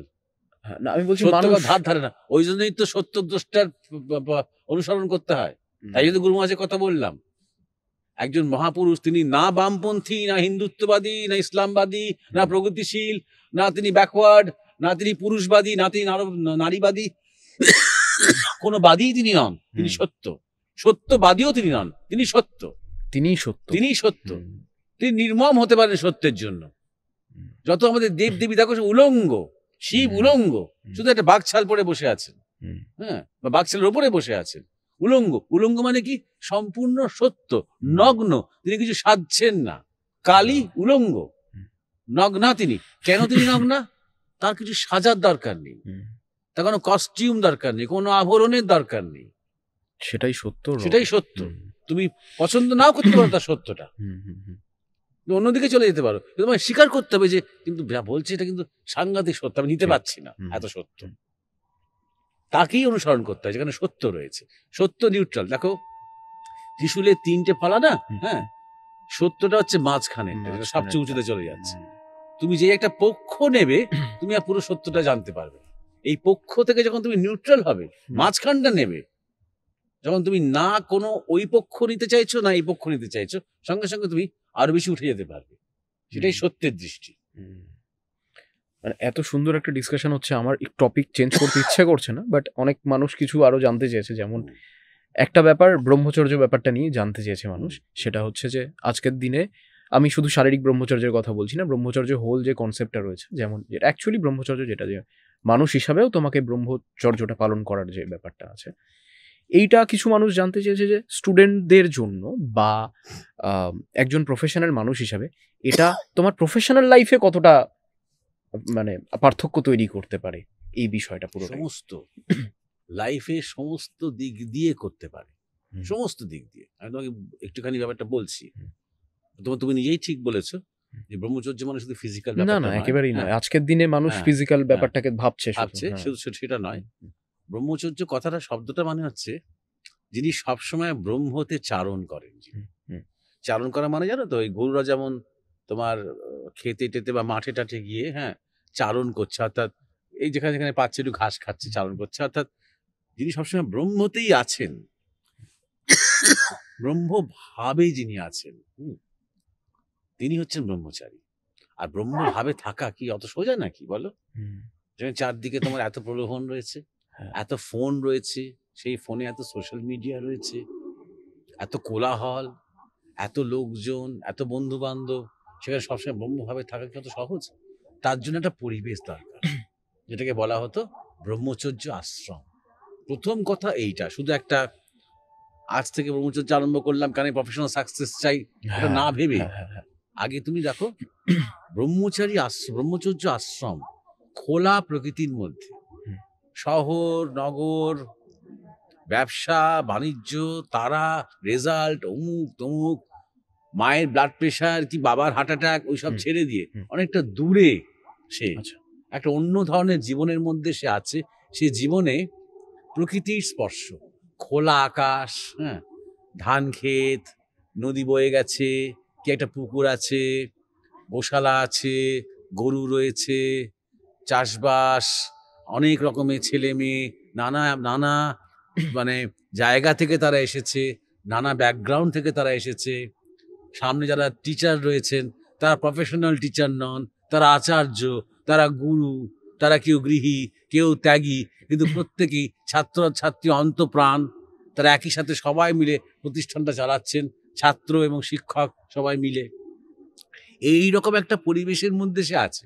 তাহলে কি মহারাজ গৃহীদের জন্য এটা নয়? এক মানে সেকেন্ড সম্ভব না? বলে নি। হ্যাঁ, গৃহী বলে কিছু না, এটা আমি এই যাদের কথা বলছি হ্যাঁ, এরা ব্রহ্মচারী ছাত্র, এরা পরে গৃহী হবে। আচ্ছা। ব্যাপারটা বোঝো, ব্রহ্মচর্য আশ্রম ছিল প্রথম আশ্রম হুম, 4 আশ্রমের মধ্যে, ম্যান্ডেটরি। হুম, 12 বছর বয়সে সে ব্রহ্মচর্য আশ্রমে প্রবেশ করলো, হুম, যে বয়সে তো উপনয়নটা হয়, হুম, ওটা ব্রহ্মচর্য আশ্রমে যাওয়ার। ওটা এখন শুধু অনুষ্ঠানটা রয়েছে। হুম। হ্যাঁ, দেখো সরস্বতী হ্যাঁ। পুজো গেল তো, দেখো ভারতবর্ষ কিরকম বিদ্যাকে কত শ্রদ্ধা করেছে। দেখো প্রথম হচ্ছে হাতে খড়ি, হুম, হ্যাঁ, অক্ষর পরিচয়ম দক্ষিণ ভারতে বলে, হুম। সারা ভারতেই এটা আছে, ও নানা রকম নামে। হাতে খড়ি, হাতে খড়ি কত বছর বয়সে হয়? 5 বছর বয়সে হুম, হয়। হুম, কত রকম পুজো টুজো করে অনুষ্ঠান করে একটা হাতে খড়ি। অন্য কোন দেশে অন্য কোন কালচারে এটা আছে? এত শ্রদ্ধা দেখো সরস্বতীকে, বিদ্যায় কত শ্রদ্ধা। অর্থাৎ 5 থেকে 12 পর্যন্ত হোম স্কুলিং, অর্থাৎ সে ঘরে বসে পড়াশোনা করবে এবং পড়াশোনার সাথে সাথে সে খেলবে, সে মিশবে, সে দেখবে, সে বাবার যে বৃত্তি সেটাও দেখবে, মায়ের যে কাজ সেটাও দেখবে, সে পাড়ার প্রতিবেশী নানা রকম মানুষের সাথে তার যোগাযোগ হবে। এটা তো তার শিক্ষার একটা অঙ্গ। হ্যাঁ। এই 12 বছর বয়সে যদি দেখা যায় যে ছেলেটার বা মেয়েটার মধ্যে ট্যালেন্ট আছে, হুম, সম্ভাবনা আছে হায়ার স্টাডিজ করা, তখন তার জন্য উচ্চতর বিদ্যা গ্রহণের জন্য ব্রহ্মচর্য আশ্রম। হুম। তারপর সে একদম ব্রহ্মচর্য নিয়ে একদম গেরুয়া টেরুয়া পরে সে বেরিয়ে গেল, কারণ সে এখন 12 বছর এই জীবনটা সে কাটাবে। হুম। কারণ সে বিদ্যার্থী তখন আর শুধু বাবার কাছে মোবাইল চাইবে না, বা তাকে হাতে হাতে কিছু জুগিয়ে দেওয়া হবে না, তাকে কষ্ট করে জুগিয়ে নিতে হবে। এটা তার বিদ্যা অর্জনের একটা শর্ত। হুম। ওই আশ্রমটার প্রতিষ্ঠানটি চলবে কি করে? সে বিভিন্ন জায়গায় গিয়ে সে এবং অন্যান্য ছাত্ররা কালেকশন করবে, হুম। ভগবতী ভিক্ষাং দেই বলে। অর্থাৎ সে এক ধরনের দায়িত্ব নিচ্ছে এই আশ্রমটা চলার। এছাড়া সমস্ত কাজকর্মের সাথে সে যুক্ত থাকছে। শুধু পড়াশোনা করে আর নম্বর দিয়ে সে কাউকে উদ্ধার করে দিচ্ছে না। হুম, ব্যাপারটা বোঝে, এই কথাগুলো বলা খুব গুরুত্বপূর্ণ। কেন আমরা সরে গেছি আমাদের যে আসল জীবন থেকে, কিভাবে আমাদের কৃতদাস বানিয়ে দেওয়া হয়েছে। মা বাবা সে মানে ছেলে মেয়েকে একদম হাতে হাতে ধরে ধরে সবকিছু করে দিচ্ছে। হুম, কেন? কারণ সে পড়াশোনা করছে। হ্যাঁ। মা রাত জাগছে, কারণ আমার ছেলে রাত জাগতে পারে না, তাদের সঙ্গ দরকার, তাই মা রাত জাগছে। এই যে মা বাবার এই যে তপস্যা ছেলে মেয়েকে নিয়ে, কোনো কল্যাণ হচ্ছে না, কোনো উন্নতি হচ্ছে না এতে। আমরা ছেলে মেয়েদের অথর্ব করছি, পঙ্গু করে দিচ্ছি, কারণ বাকিগুলো তো তাদের এবং শিক্ষাই ছিল। জীবন বিমুখী করে দিচ্ছি। এইবার ওই 12 বছর ব্রহ্মচর্য যে আশ্রম, সেখানে সে ধ্যান জপ করছে, প্রাণায়াম করছে, ব্রহ্মচর্য পালন করার জন্য ক্রিয়া আছে সেগুলো করছে, এবং যত করছে তত তার জীবনে সংযম থাকছে। তো দেখার চোখ, শোনার কান, বলার মুখ, এগুলো তীব্র থেকে তীব্রতর হচ্ছে। হ্যাঁ, প্রখর হয়ে এইবার যাচ্ছে। আসছে তার সাকসেসের কথা। হুম, এইবার সে ফিরে আসবে। হুম। ফিরে এসে 99% ছেলেরা কিন্তু গৃহী হবে, হুম, গৃহী হবে, কিছু না কিছু বৃত্তির সাথে সে যুক্ত হবে। হুম, কারণ এত বছর ধরে সে নানা রকমের অভ্যেস করে সে বুঝে গেছে তাকে দিয়ে কোনটা ভালো হবে। হুম, সে বৃত্তিতে সে এক্সিলেন্ট হতে পারবে, কারণ সে ব্রহ্মচারী। হুম, 1 2 এবার সে গৃহী হচ্ছে, তার সাথে তার স্ত্রীর সম্পর্ক, সেখানেও সে একজন উন্নত স্বামী হতে পারবে। হুম, শারীরিক এবং মানসিক যে কম্প্যাটিবিলিটি দরকার হুম, স্বামী স্ত্রীর মধ্যে, সেটাও 100% ভালো হবে। হুম, আজকে সৌভিক, তুমি স্বীকার করো বা না করো, বিবাহিত জীবনের মূল সমস্যাটা হচ্ছে স্বামী স্ত্রী একে অপরকে তৃপ্ত করতে পারে না। হুম, কিছু মনে করো না, হুম, এই কথাগুলো বলা খুব দরকার সামাজিক স্বাস্থ্যের জন্য। কেন তৃপ্ত করতে পারে না? কারণ ছোটবেলা থেকে সেই সংযমটা নেই। এবং উন্নত সন্তানেরও জন্ম দেবে যখন অবশ্যই, ব্রহ্মচর্য পালন এটা এই করবে। কথাটাতে আমি আসছিলাম। হুম, আরেকটা ব্যাপার হচ্ছে যে যখন জীবনে সংযম থাকবে, তখন মিলনের যে সন্তান আসবে, সেই সন্তান উন্নত সন্তান আসবে। 3 নম্বর কথা হচ্ছে, বারবার আমাদের শাস্ত্রে বলা হয়েছে, হুম। যৌন শক্তিকে হুম, ব্যবহার করো না একটা ক্রীড়া হিসেবে। হুম, এটা কোনো খেলা বা ক্রীড়া নয়, এটা একটা হয় সাধনা, হুম, যত যুগল সাধনা। হুম, তন্ত্রে আছে, বাউলদের মধ্যে রয়েছে, কোন রাগে তুমি দেখেছো, হ্যাঁ, বা তুমি খজুরাহতে দেখেছো। হয় যুগল সাধনা, না হয় সন্তানের জন্য পুত্রেষ্টিযোগ্য। পুত্র মানে শুধু ছেলে নয় কিন্তু, হ্যাঁ, ছেলে মানুষ মেয়ে ভুল উভয়কেই বলা তো পুত্রেষ্টিযোগ্য। উন্নত সন্তান নিয়ে আসার যে আয়োজন, তার জন্য যৌনতা, সংসারকে রক্ষা করার জন্য, সমাজকে রক্ষা করার জন্য। প্রফেশনাল সাকসেস এরপরে আসছে, প্রফেশনাল সাকসেস তো বটেই। তুমি একটা ভালো করে কাজ করতে গেলে, ধরো আবার আমি এই উদাহরণে আসছি, এই পডকাস্টে ভালো করে করতে গেলে তোমার কি দরকার? ভালো করে করতে গেলে তোমার দরকার হচ্ছে মেধা, হুম, তো বলা হচ্ছে বুদ্ধি, তোমার দরকার হচ্ছে দক্ষতা, তোমার দরকার হচ্ছে ধৈর্য।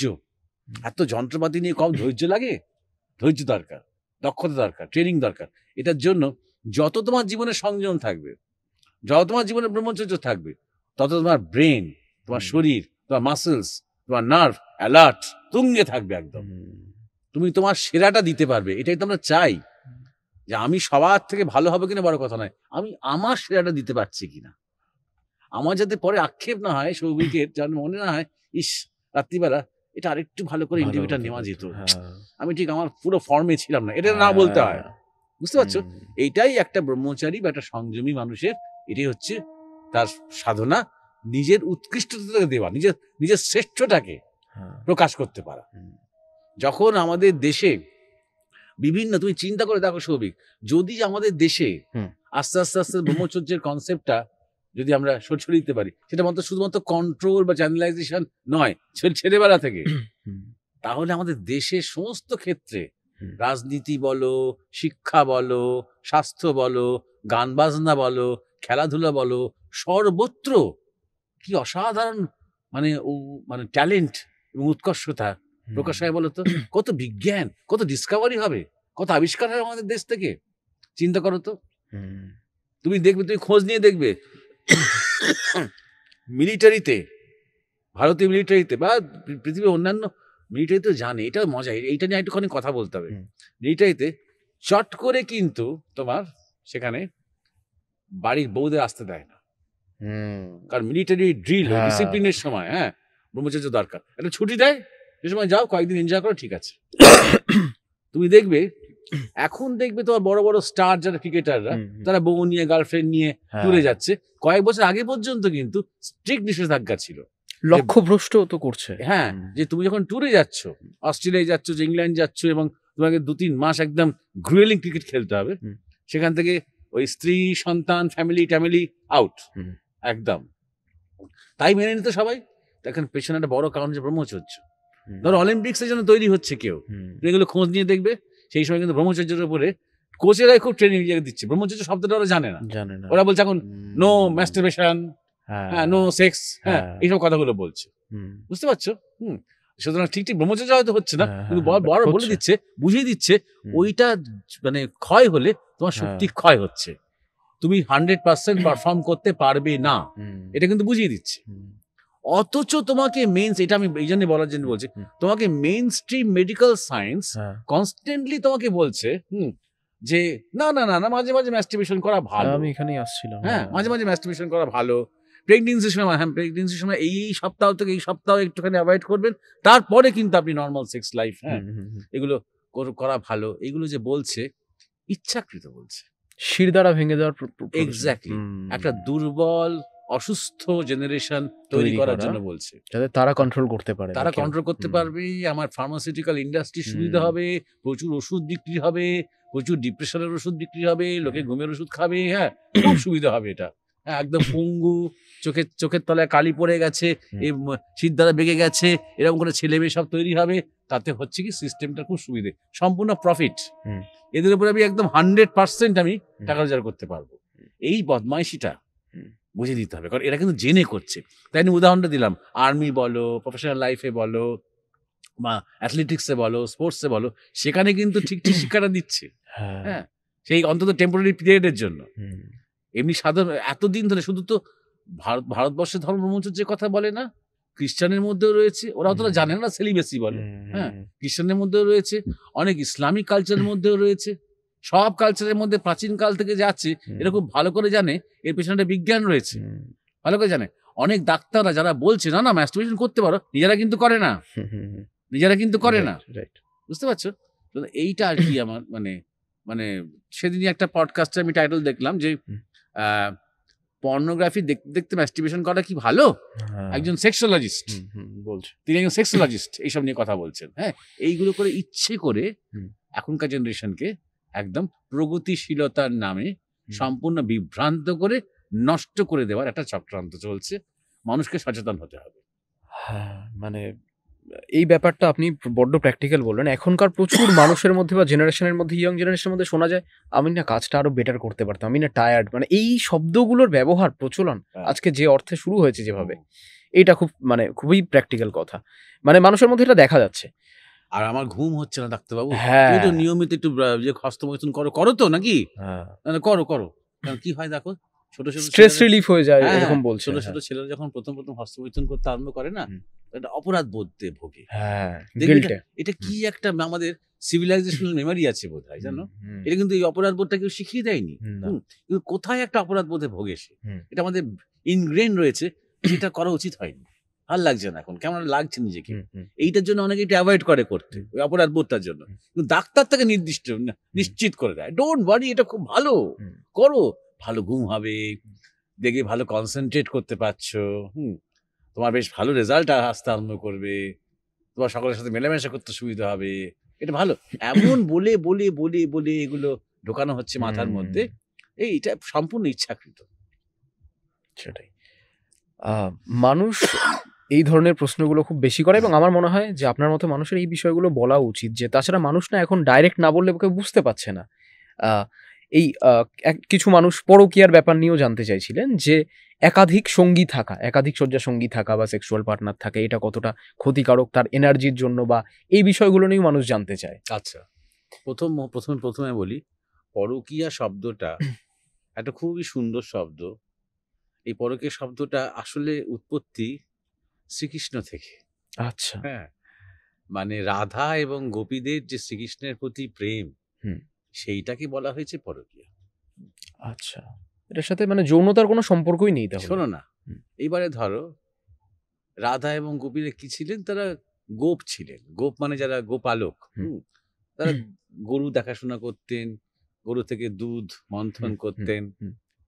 আয়ান ঘোষ, যেটা রাধার যিনি স্বামী, তিনি হচ্ছেন সংসারের অসারতার প্রতীক, সংসারে কোনো আনন্দ নেই, এটা ঘানিটা না, নিত্য নৈমিত্তিক, একই কাজ, একই কথা, একই ঝগড়া, একই, সেটা আয়ান ঘোষ। তার সাথে তার শাশুড়ি ননদীর নাম হচ্ছে জটিলা কুটিলা, দেখো নামগুলো দেখো, বাসনা আমাদের জটিল, হুম, কামনা আমাদের কুটিল।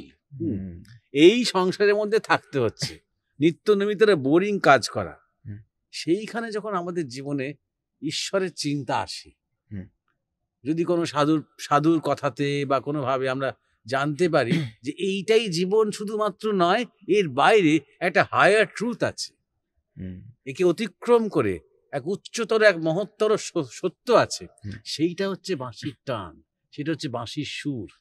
হুম, সেই সুর যখন বেজে ওঠে, হুম। এটা কি প্রতীক করে বলা হয়েছে, কালার বাঁশি বেজে উঠলো, কৃষ্ণের হ্যাঁ। বাঁশি কদমতলায় বেজে উঠলো, তখন আর গোপীরা কিংবা রাধিকা আর নিজেরা স্থির থাকতে পারছেন না, তারা সব ফেলে হুম, দৌড়চ্ছেন সে বাঁশির টানে কৃষ্ণকে দেখবেন বলে। এইরকম আমাদের সাধারণ মানুষের জীবনেও, হ্যাঁ, পরকীয়া শব্দটা মানে তাই আমরা খুব বাহ্যিক, খুব স্থূল, খুব বাসনাগ্রস্ত জীবন যাপন করছি। হুম, তার মধ্যে যদি আমরা একটু ঈশ্বর চিন্তা করি, হুম, একটু যদি সাধু চিন্তা করি, একটু সৎ চিন্তা করি, একটু নিজেকে মহৎ করার চেষ্টা করি, তখন সেটা যেন আমাদের কাছে বাঁশির মতন, আর সেই বাঁশিটা শরীরের মধ্যে বাজছে। হুম, যেটা একটু আগে তোমাকে বলছিলাম, এভিলিউশনটা শরীরে তো শেষ হয়নি, তারপরে ইনভলিউশন শুরু হচ্ছে। ইনভলিউশন একদিন আমাদেরকে আজ্ঞাচক্র পেরিয়ে সহস্রারে নিয়ে যাবে, সেই ইনভলিউশন, সেই সহস্রার আজ্ঞাচক্র থেকে ডাকছে আমাদের। হ্যাঁ, হ্যাঁ, সেই আরো নিজেকে একটু একটু শান্ত হও, একটু স্থির হও, একটু চোখ বন্ধ করো, একটু তাকাও নিজের দিকে। এই ডাকটা যখন ডাকছে তখন হচ্ছে সংসার মিথ্যা হয়ে গেল, হ্যাঁ, ছাই সংসার, চলো সেই ডাকে একটু সাড়া দেওয়ার চেষ্টা করি। কিছুক্ষণ চেষ্টা করলাম, কয়েকটা এনার্জি নিয়ে আবার সেই সংসারে ফিরে এলাম, তখন সংসারটা আর অতটা হতাশাজনক মনে হচ্ছে না। মানে তিনি তো আছেন, আমি তো আর সুযোগ পেলে, একটু ফাঁক পেলে আবার চোখ বন্ধ করে তার সেই ডাকে সাড়া দেবো, বুঝতে পারছো? এইটা হচ্ছে পরকীয়া। হুম, মানে আমার স্বামীও আছে এখানে, স্বামী বলতে আক্ষরিক স্বামী নয়, ব্যাপারটা বোঝো। হ্যাঁ, এই সংসারের স্বামী, এই সংসারে জটিলা খুটিলা সব আছে, হুম, থেকেও আমার কিন্তু জীবনে একটা বাঁশি আছে, হ্যাঁ, আমার কিন্তু জীবনে একটা উচ্চতর ডাক আছে। এই পরকীয়া শব্দটা ঠিক এই ৩ জন পার্টনার না ২ জন পার্টনারের গুলিয়ে না ফেলাই বাঞ্ছনীয়। হুম, হুম, মানুষকে বলবো যে এইটার সাথে পরকীয়া শব্দটা যেন যা কিছু আর কি, যে তুমি হ্যাঁ, বলছো ২-৩টে পার্টনার থাকলে কেমন হয় টয়, হ্যাঁ, হ্যাঁ, যেন এই পরকীয়া শব্দটা যেন খুব বেশি ডিলেট না করা হয়। এটা অসাধারণ বৈষ্ণবীয় শব্দ এটা। এর মধ্যে কবিত্ব আছে, প্রেম আছে, রস আছে এবং আনন্দ আছে, যেন গুলিয়ে না ফেলে। হুম। তা ১ নম্বর। ২ নম্বর কথা হচ্ছে পার্টনার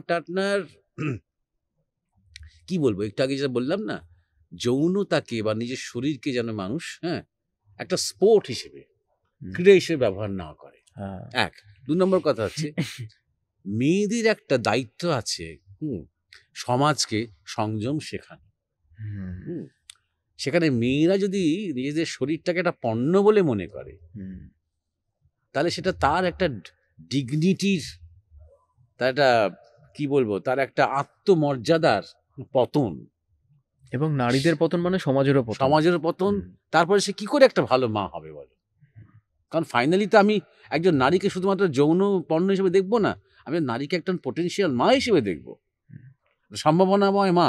আর মা মানে সে শুধু সন্তান প্রসব করবে সেই মা নয়, সেটা সংগঠনের মা হতে পারে, সেটা পরিবারের মা হতে পারে। তার মধ্যে একটা মাতৃত্ব থাকতে পারে। সেই মাতৃত্ব যদি সমাজে না থাকে, সেই সহজ সুন্দর একটা মাতৃত্ব যদি সমাজে না থাকে, তাহলে সেই সমাজ, সেই দেশ একদম সম্পূর্ণ ছিটকে যাবে।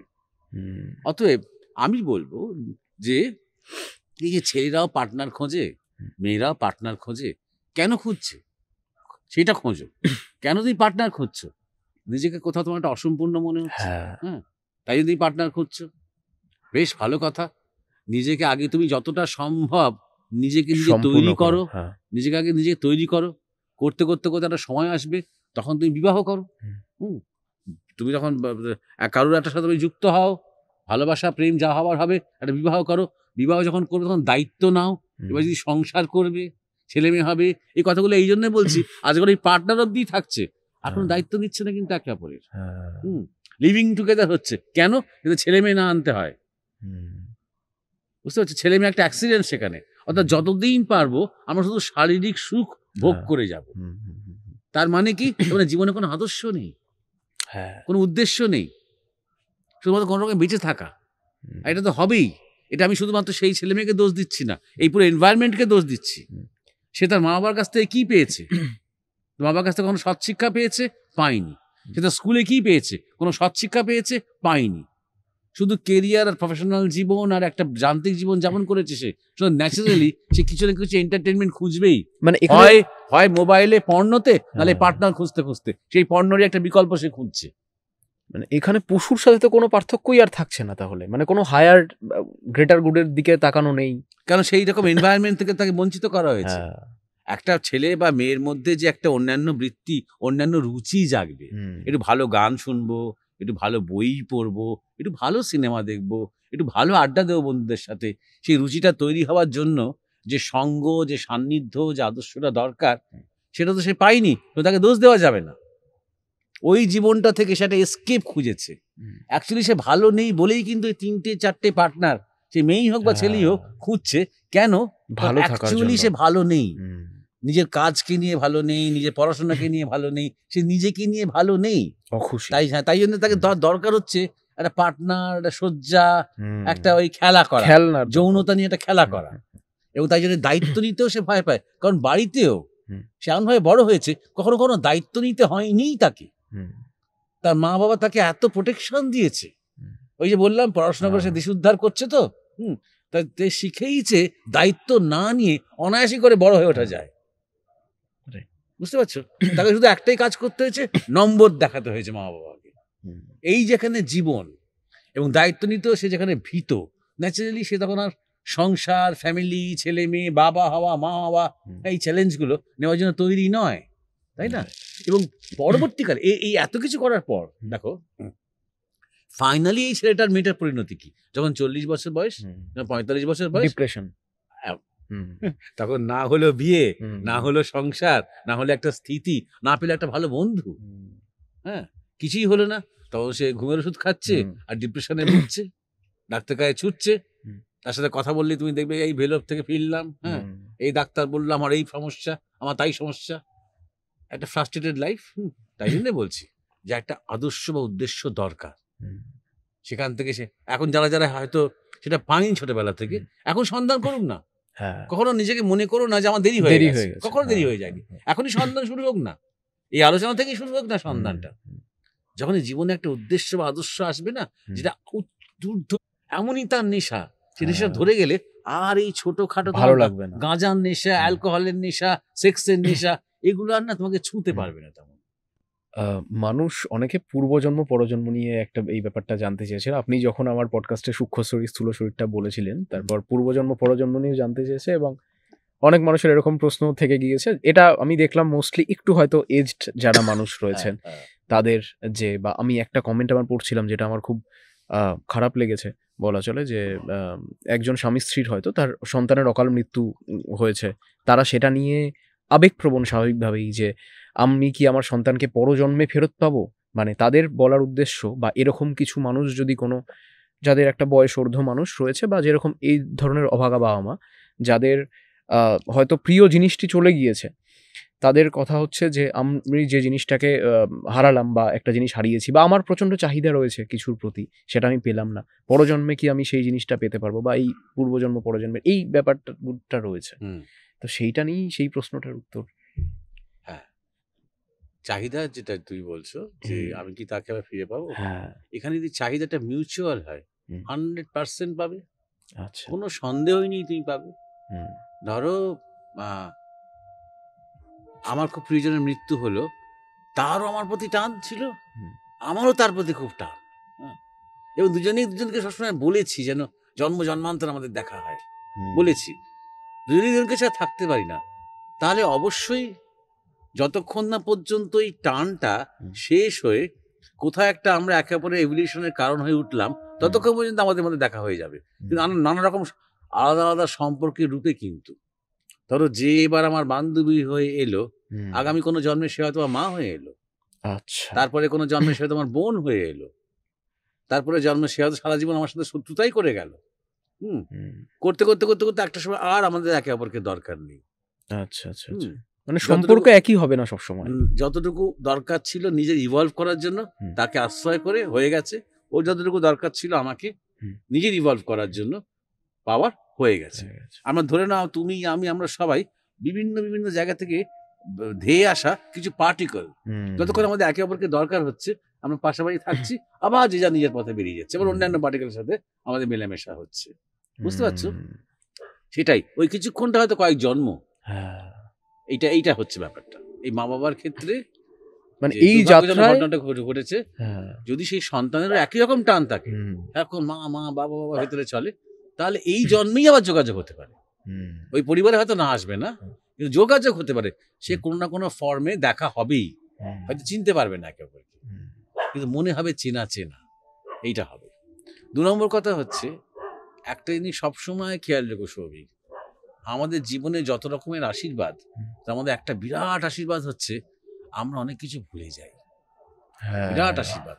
আমরা যে সব মনে রাখতে পারি না, এটা আমরা মনে করি বিরাট একটা দুর্বলতা না।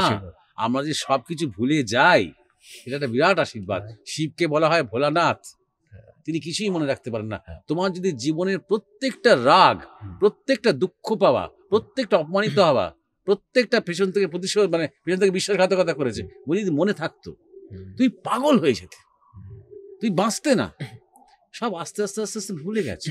কয়েকটা স্মৃতি, কয়েকটা রেশ তোমার মধ্যে রয়ে গেছে। মানে মেডিটেশনকে কোথাও কি ফরগেটিং ইয়োরসেলফও এই কারণে হয়তো বলা হয়। এক্স্যাক্টলি, ভুলে গেছো তুমি সেগুলো। তোমার এখন বড় মাঝে মাঝে মনে হয় সেগুলোরও দরকার ছিল। দুঃখ যেগুলো পেয়েছি, কষ্ট যেগুলো পেয়েছি, সেগুলো আজকে আমি আমি আমি হয়ে উঠতে আমাকে সাহায্য করেছে, এইটা মনে হবে 1 নম্বর। 2 নম্বর, তাই জন্যে পূর্বজন্ম যে আমরা ভুলে যাই, জানবে এটা বিরাট আশীর্বাদ। যারা একটু একটু ফ্ল্যাশ পেয়েছে, হয় তারা বাঁচেনি, না তার মাথা খারাপ হয়ে গেছে। বুঝতে পেরেছো? 3 নম্বর, যে পদ্ধতি, ভগবান বুদ্ধ একটা পদ্ধতি বলেছিলেন, সেটা হচ্ছে মানে পূর্বজন্ম মনে করার, সেটা হচ্ছে তুমি চোখ বন্ধ করে ধ্যান করতে করতে করতে করতে সাংঘাতিক কনসেন্ট্রেশন দরকার। তোমার আর্লিয়েস্ট যে মেমোরি, তোমার একদম সবচেয়ে প্রথম যে মেমোরি, হয়তো 2 বছর 2.5 বছর, সেটা মনে করার চেষ্টা করো, সেই দিনটাকে করে, তারপরে খুব কনসেন্ট্রেট করে তার আগের দিনটাকে মনে করো। করতে করতে করতে করতে ব্যাক ট্র্যাক করো, করতে করতে তুমি দেখতে পাবে আস্তে আস্তে তোমার মনে পড়ে যাবে তোমার জন্মের মুহূর্তটা পর্যন্ত। তারপর তোমার মনে পড়ে যাবে মায়ের গর্ভের স্মৃতি। যখনই মনে পড়বে তখনই দেখবে পূর্বজন্ম তোমার মনে পড়ে যাচ্ছে। আমাদের গুরু মহারাজ বলতেন যে জন্ম থেকে 5 বছর পর্যন্ত প্রায় একটা শিশু তার পূর্বজন্ম কিছু কিছু মনে রাখতে পারে, অন্তত শেষ মুহূর্তগুলো, মেজর ঘটনাগুলো মনে রাখতে পারে। একটা শিশু তাই দেখবে ঘুমোতে ঘুমোতে হাসছে, ঘুমোতে ঘুমোতে কাঁদছে, আর ঘুমোতে ঘুমোতে দেখবে চোখের মণিটা ডান দিক থেকে বাম দিক থেকে ডান দিক করছে, অর্থাৎ পূর্ব জন্মে অনেক কিছু দেখছে। তা ঘুম থেকে উঠে অবাক হয়ে যাচ্ছে, কারণ যাদের দেখছিল তারা তো কেউ নয়, এটা ও মা বাবা, অন্যান্য মুখ, মাসি, দিদি, হ্যাঁ, অবাক হয়ে যাচ্ছে। তখন আবার কনফিউজ হতে হতে হতে হতে আস্তে আস্তে স্বপ্নগুলো কমতে শুরু করে। আর তখন তো মুখের ভাষা নেই তো, যদি একটা বাচ্চার ভাষা থাকতো তাহলে কিন্তু বলতে পারতাম এইটা দেখলাম সেইটা দেখলাম। ভাষা নেই। আস্তে যখন বড় হয় তখন কি হয়, ধীরে ধীরে স্বপ্নগুলো ফিকে হতে আরম্ভ করে, এবং চোখ খুললে যে জগৎটা, সেটা একটা ক্রম বুঝতে পারে সে, যে এরা রিপিট হচ্ছে, এই মাটাই ফিরে ফিরে আসছে, এটাই বেশি রিয়ালিটি হচ্ছে তার কাছে, ওটা শুধু স্বপ্নই হয়ে থাকছে। এই করতে করতে সে ভুলে যায় পূর্বজন্ম। ভালো, ভুলে যাওয়া ভালো। আশা করি মানে অনেকের সাথে এই ঘটনাগুলো ঘটে থাকবে, মানে মানুষের সাথে। তাই জন্য জাতিস্বর বলে, অনেক ছোট ছোট ছেলে মেয়ে দেখবে, হ্যাঁ, যারা কিন্তু ছোটবেলা থেকে ভুলে যায় না, 6 বছর 7 বছর 8 বছর সে বলতে আরম্ভ করে। আমি দেখেছি একটা মেয়ে, সে বলতো আমি উড়িষ্যাবাসী, এবং উড়িয়া ভাষা অনর্গল বলতে পারতো, অথচ উড়িয়া নয়। হ্যাঁ, তো এইভাবে কিন্তু এইসব ছেলে মেয়েরা না খুব কষ্টের মধ্যে থাকে, এটা ক্রাইসিস হয়, আইডেন্টিটি ক্রাইসিস হয়। তাহলে আমি কোথাকার, আমি তাহলে কার? এইটাই আমার আসল রিয়ালিটি, না যে জীবনটা আমি ফেলে এসেছি সেইটা আমার বাস্তব? এরকম একটা ক্রাইসিস হতে আরম্ভ করে। সেটা তার পক্ষে খুব শোচনীয় হয়, যদি না মহাপুরুষ হয়, যদি না যোগী হয়। যোগী প্রস্তুত তার জন্য। একজন যোগী তিনি প্রস্তুত যে পূর্ব জন্মতে আমি হয়তো চোর ছিলাম, ডাকাত ছিলাম, খুনি ছিলাম, যা ছিলাম, আমি রেডি ফর দ্য রিয়ালিটি।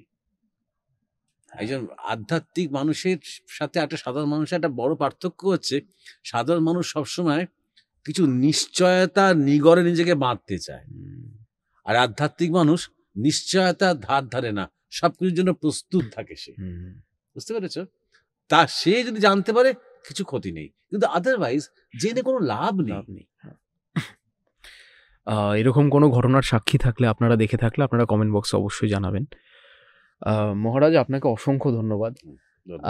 আশা করি আপনার ভালো লাগলো। মানে আমরা চেষ্টা করলাম সেই জিনিসগুলো মানে জানার, যাতে মানুষের কাজে লাগে, এবং মানুষ যে প্রশ্নগুলো জানতে চেয়েছিল সেগুলোই। আশা করি আপনার ভালো লাগলো। হ্যাঁ, নিশ্চয়ই। তোমাদের সাথে কথা বলতে সবসময় ভালো লাগে। অসংখ্য ধন্যবাদ আপনাদের সকলকে। Thank you.